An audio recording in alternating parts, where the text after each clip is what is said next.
Let's talk Liverpool then, because obviously the big announcement this week was Trent Alexander-Arnold, kind of the worst kept secret in football, but he's announcing that he's possibly going to Real Madrid. That hasn't quite been signed, sealed, delivered. We heard Slot's reaction to it on Friday. Were you surprised the fact that it was announced on Monday, here we are on Friday, and he'd only had a few WhatsApp messages between the two of them? Yeah, without knowing the inner workings of Liverpool behind the scenes, it sounds as though that one is perhaps been taken out of context a little bit. I've just spoken to Finney O'Connor, our Liverpool correspondent. He was in that press conference on Friday. He said it wasn't like that. All it was the announcement was made on Monday. Of course, there would have been discussions taking place for weeks before that. Arne Slot knows exactly what's about to come. But the players have been given 2 or 3 days off during the week, so he hadn't actually seen Trent face to face. So all he was saying is, look, we've had a couple of WhatsApp messages back and forward. That's all it is. But just looking at the bigger picture there, and we were speaking about it before coming on air, obviously Liverpool supporters don't seem too happy about it. I'm sure they will come round to the idea of it in the future. And I certainly, from my point of view, from the outside looking in, I think when you've got a player like Conor Bradley, who looks like he's desperate to play, I think he's probably going to get frustrated if his opportunity doesn't come soon. He looks like the real sort of heir to the throne for Trent Alexander. And I feel, I think a time will come when the Liverpool fans will accept that it was right for Trent to move on and give Conor Bradley an opportunity to come in and play. And of course, you look at Trent, he's achieved everything in his time at Liverpool. Had he not done that, and he was part of a Liverpool team that was good and they were knocking at the door, I can understand why he would want to stay. But I feel he's achieved everything and he goes on, and he could possibly do that again at Real Madrid. And I think there's only probably 2 clubs in the world, Real Madrid and Barcelona. When they come knocking, it's so difficult to turn them down. Yeah, and even though Liverpool fans, part Liverpool fans are really up in arms about it. Slot and Jamie Carragher have spoken about how everyone should stop telling Liverpool fans how to react to this news. They've got their own opinions and they've every right to voice them. Where do you stand on that debate, though? Do you think that the club might have handled this differently? Is it all about the transfer fee, the fact that they got nothing for such a player? It's hard to blame Trent at all, because he was in a situation where a deal hadn't been forthcoming. We're going to get to it in a second, but Melissa Reddy on the Sky Sports website has done a terrific piece where she said they didn't just leave the door open, Liverpool, for Real Madrid. They rolled out the red carpet because they saw a player whose contract, in their eyes, was unprotected. And even though it had 2 years left, that's a crucial period. You look at all the big players, if you're not really talking about a new deal within 2 years, if your contract expiring, then you're potentially there for the taking, because no club wants to be in a position where any player has only 12 months left. No. And because the focus had been taken up by Jurgen Klopp and trying to persuade him to stay, working out what to do, given that he'd made his mind up to leave, the eye was taken off the ball, and suddenly you're in a situation where one of your best players is on his way to another superpower. I think in terms of journalists talking about Trent, we're asked for our opinions. We're in an ecosystem now where everybody has an opinion. You go on social media, everybody has an opinion. In many respects, it's your job to have an opinion on the big issues and the big players within football. And so I don't really think anyone's telling any set of fans how to feel. I mean, goodness knows you at Newcastle have had people outside of the city telling Newcastle fans, oh, be grateful for Mike Ashley, be grateful for this, be grateful for that. So you know all about people from outside of that area of the country having a view on that football club, and that's the same for Liverpool. No one's telling them how they should feel. There's a widespread acceptance, as there was when Ronaldo left Man United, Bale left Spurs, Alexis Sanchez and Aubameyang left Arsenal. Even now with Arteta and the situation that he finds himself in, where he hasn't won a trophy this season, and some people will say, as we probably will, he's done a great job, you should be satisfied with him. Some Arsenal fans will say, who are you to tell us that? Everyone has an opinion on every club's situation in the Premier League, and I think that will continue to be the case. If no one had an opinion, we would not be sitting here talking about it. The game of opinions. Do you think it is a lot to do with how good and how creative a player, though, that Liverpool will lose? And that's the fans' worry, is hang on a minute. arguably we might not be able to replace him, even though, like you say, Conor Bradley looks like the heir apparent? Or is it the transfer fee that's really rubbing their nose in? I think it's partly the lack of a transfer fee. I mean, I think it would have been easier for them to stomach had they banked 50, 100 million, whatever it may be. So I think that's one part, and I think the other part is he's a local lad. They seem to be treated differently. Yes, would that be fair from the Liverpool fans and from any club? It would be the same for a Newcastle player, a local Geordie lad coming through and potentially moving on.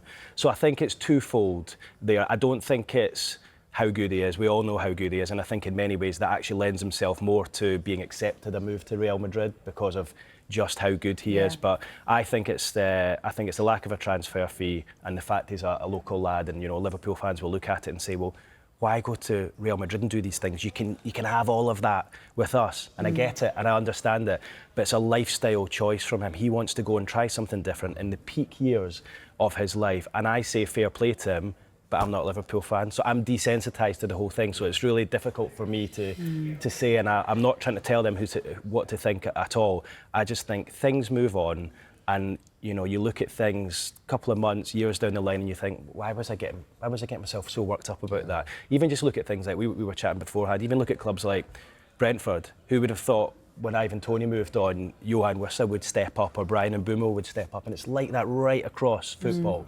And I think Conor Bradley will come in, and I'm not saying you won't miss Trent, because you will, given everything he brings to the side. But you've got a guy who's desperate to come in and play there, and he looks like he's set for the top in the shape of Bradley. And you sometimes just need to let these guys come in and flourish.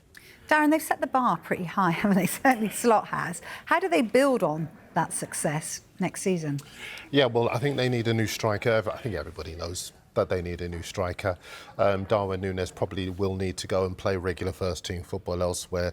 He's been there for a number of years now and hasn't really hit the goal return you would expect from a Liverpool striker. And had he done that, they probably would have won the league by further.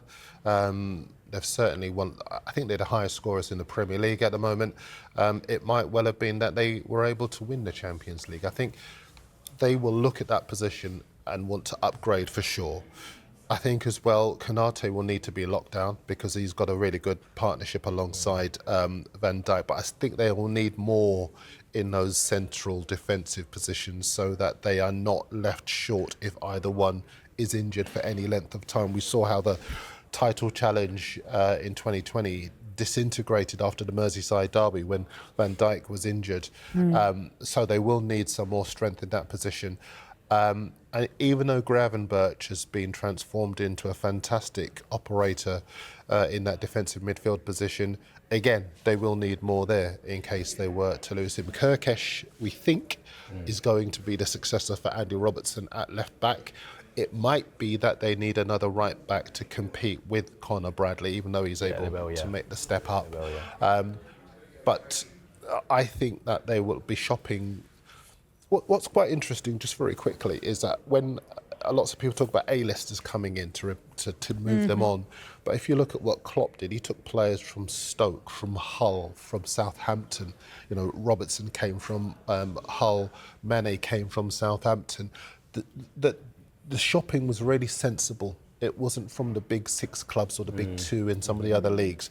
It was really smart recruitment based on the numbers, based on consistency, based on the compatibility with Liverpool and as a club, the temperament of that dressing room. And I think they are all the things that all of the people who make decisions will come together and decide on as they move into this next phase. It feels from the outside looking in that it's and you touched on it there, it's a striker they need more than anything. I remember covering Newcastle Liverpool last season, and Núñez came off the bench and scored 2 goals in the last 2 minutes, and they were incredible finishes. And I thought at that stage, right, here we go, this is him off and running now, and he just can't seem to keep it up. And he's had a fair crack at the whip.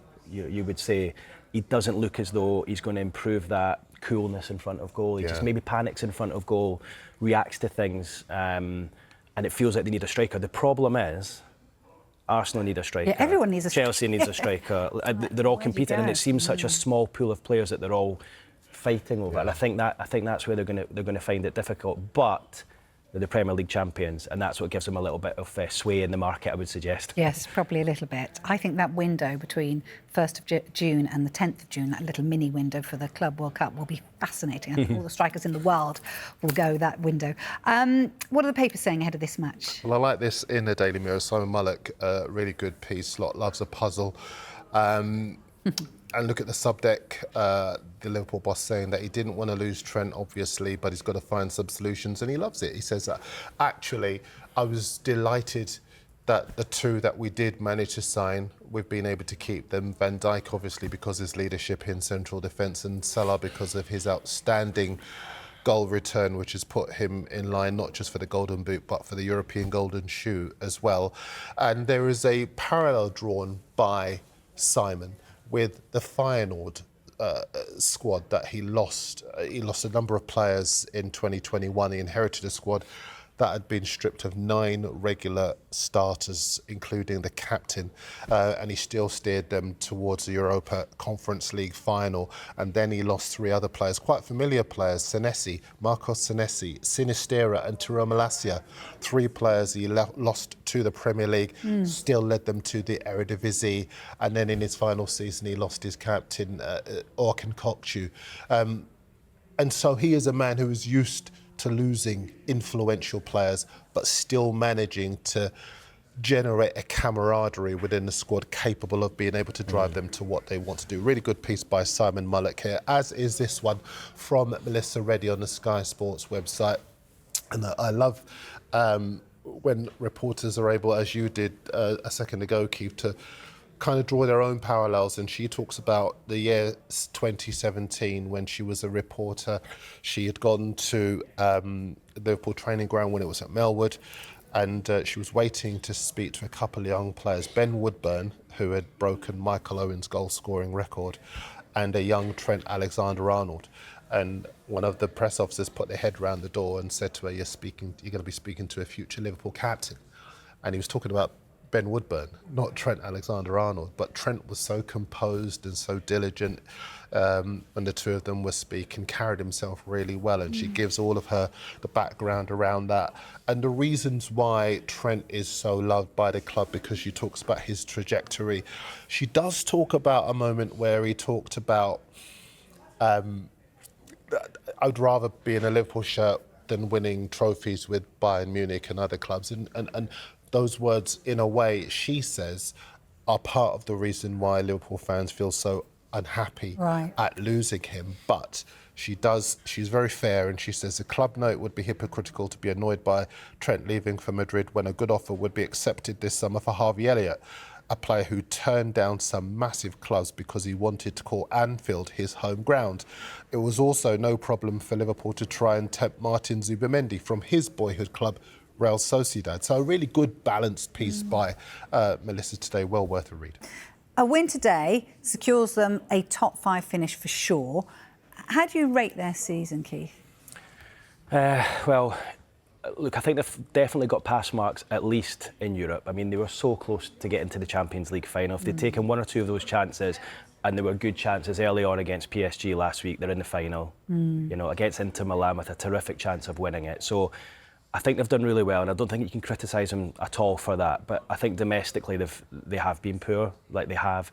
You would expect them to push Liverpool or whoever it may be all the way, and they haven't. You know, Liverpool have won the title with games to spare. And I can just think back to, you know, I covered the 2 Newcastle-Arsenal matches in the semi-final of the Carabao Cup. They didn't turn up in either of those games. You know, Newcastle won that tie 4-0 in aggregate against Arsenal, and that was to get into a final. You know, they don't have to win the Champions League. They don't have to win the Premier League. For me, they need to just try and get a couple of trophies on the board, give them that confidence that they can then build on. We've seen Liverpool do that. You know, in the last couple of years, yes, I've not been winning the title. A 5-year gap since our last title success, but during that time they've won a couple of trophies and they've kept things ticking over, and they're still tasting success. Arsenal aren't doing that. You know, 5 years for them since their last trophy at all under Arteta. And Declan Rice says there, he said the word pressure, didn't he? He said it puts the pressure on us next season. They're feeling it already before the season starts, and that's why I think, you know, opportunities like the Carabao Cup to get to that final, these are the ones they need to take. I can almost forgive them the Champions League one because they were excellent throughout the tournament, knocked out Real Madrid. but they need to just be better domestically, and that's where they'll be feeling it right now, I think.